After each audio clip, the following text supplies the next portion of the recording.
to Dream Chaser TV. I'm your host, Mira. On today's show, we have Evan BERMAN, husband, father, realtor extraordinaire. He actually sold me 3 properties. And, of course, a dream chaser. We'll be back in a second with Evan BERMAN. So, Evan, tell us a little bit about what you do currently and a little bit about what you've done in the past, some of your past businesses and everything. Understood. When I graduated college in 1989, I had a dream to own my own business. Nice. From that point forward, I set my goals on achieving that dream. So I started off actually working in a restaurant, trying to find myself, see what I wanted to do. A lot of people said you should be in sales. I had the personality for sales. I had the enthusiasm for sales. From that point, I started an advertising business. It was a direct mail company where I basically sold coupons to local businesses and mailed it to all the homes in particular market areas. That went well. We took that, we built that into a college telephone directory business where we serviced every college in the state of Connecticut as well as several hospitals in the area. From that point, I saw my dreams got a little bit bigger and I decided to expand on myself and I got into the real estate business. Back about 7 years ago, I bought into a small real estate company in West Hartford and we've been on a steady growth path since then. We have an office in West Hartford with 20 agents. We have an office in Bristol with 20 agents. We also have a commercial real estate business located in West Hartford. So I have about 40 people working with me and for me, and I've built a nice business for myself and my business partner. Okay. So tell us a little bit about some of the people that were like supporters of you jumping out and starting your own business and continue to kind of be a support to you now. You know what? It started back in high school when I went to Watkinson School in Hartford, private educational school. Grew up in Bloomfield, was heading down a path that maybe wasn't the right path for myself, decided to go to Watkinson School. Watkinson opened up my eyes to a lot of opportunity, opened up my eyes to a lot of people. I got to express myself, be myself, really learn who I was, and from there, I was able to grow. I had a very strong home base foundation, which really helped. A lot of friends, parents, a lot of mentors and supporters out there that I saw, both some successful and not so successful in business, and it helped me open up my own eyes and kind of build my own path toward success. What are some of the like stumbles that you hit along the way? So you know, starting a business isn't necessarily the easiest thing to do. That's and right. So like, what are some of the pitfalls that you hit, or some of the dream erasers that you ran into along the way? You know, you have to build a business plan for yourself, and you have to set goals for yourself. You have to try to set goals that are obtainable, that are achievable. Every once in a while, you're going to get a roadblock. When you hit the roadblock, you pick the path that's best for you. So there's always stumbling blocks, there's always people that are getting in your way, there's always opportunity that doesn't present itself in the way that you thought it would be, that maybe that you planned out in your business plan. So you have to learn how to adjust. Being successful and following a dream is being able to make adjustments along the way. So what did you do though? Give me a specific situation when a roadblock came up. How did you deal with it? Like, you know, just tell it, because a lot of times we may have a young person watch this show, and I want them to know that, you know, a specific situation where they can go back and say, you know, this is what Evan did, maybe I'll try that out. Sure. Nothing in life comes easy, nothing in life comes for free. Everything takes hard work and dedication. I'll just give you an example about a client. I had a client who I've known for a long time, personal friend, children are friends. I thought that it was a layup for me to do business with them. I presented opportunity to them, I presented my business plan to them, I presented what I was going to do to help them, in this case, sell their home.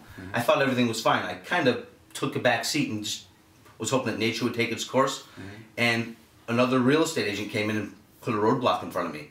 And because I was a little bit too casual about it, I lost that opportunity. So what I did from there is I built on it, and I learned from that opportunity, take nothing for granted. Nothing's a layup, nothing comes easy. You got to work for everything. Never assume that someone's going to give something to you. You have to work for everything that you have. Right. So I like the analogy of using a layup, because, you know, we've talked in the past about having, you know, people that take layups, some that take free throws. A lot of people are afraid of the big shot. What's the big shot for you that, you know, I know you're doing well in your career now, but what is something that you really want to get after and chase, a dream you want to chase? The real dream that I have, and the whole reason I'm doing everything that I do and working so hard, is for my family. I'm trying to give my family, my 2 children, my wife, the best opportunity that I can. Happiness. I want my family to be happy. Does happiness always come from money? Absolutely not. Happiness comes from opportunity. Happiness comes from being able to do things that you want to do, whether it's taking a vacation, whether it's buying that new piece of clothing, whether it's getting the kids a pair of sneakers that they want. Happiness comes from being able to make for me, seeing my family happy. Okay. So tell us about some of the people in your life that are like role models that you have for yourself. Sure. Along the way, whether it was a teacher in high school, whether it was a professor in college, whether it was a previous boss, whether it was a manager at a business that I worked at here and there along the way, whether it was a family member, there's people that you see that you want to mirror yourself like. There's people that you want to, in some ways, be like. You don't want to be exactly like them because you need to be your own individual. You need to be your own person.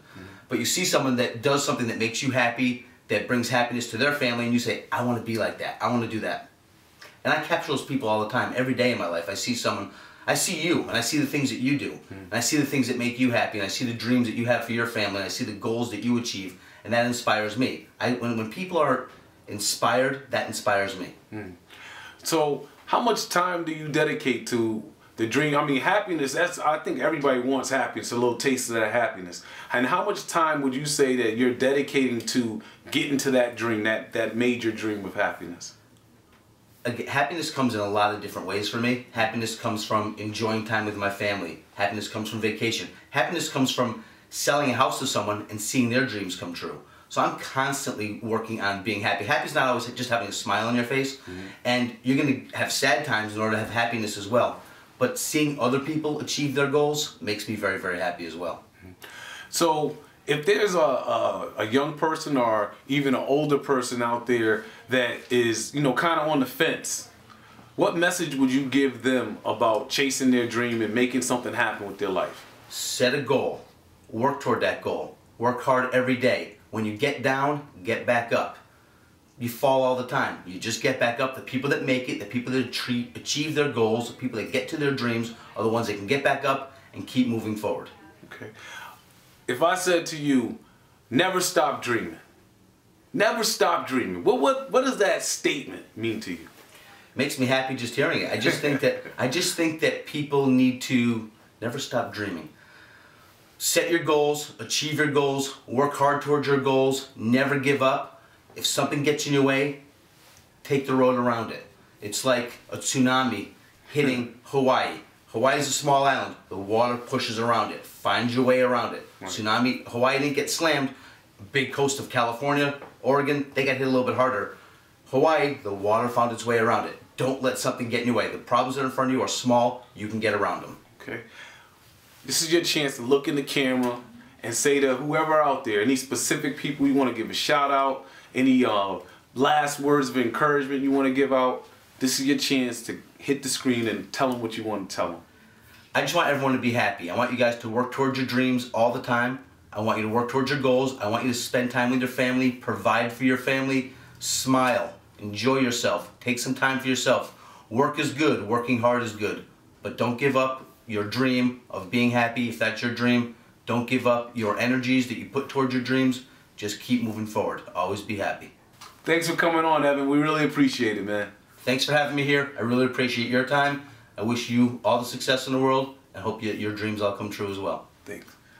So that was my main man, Evan.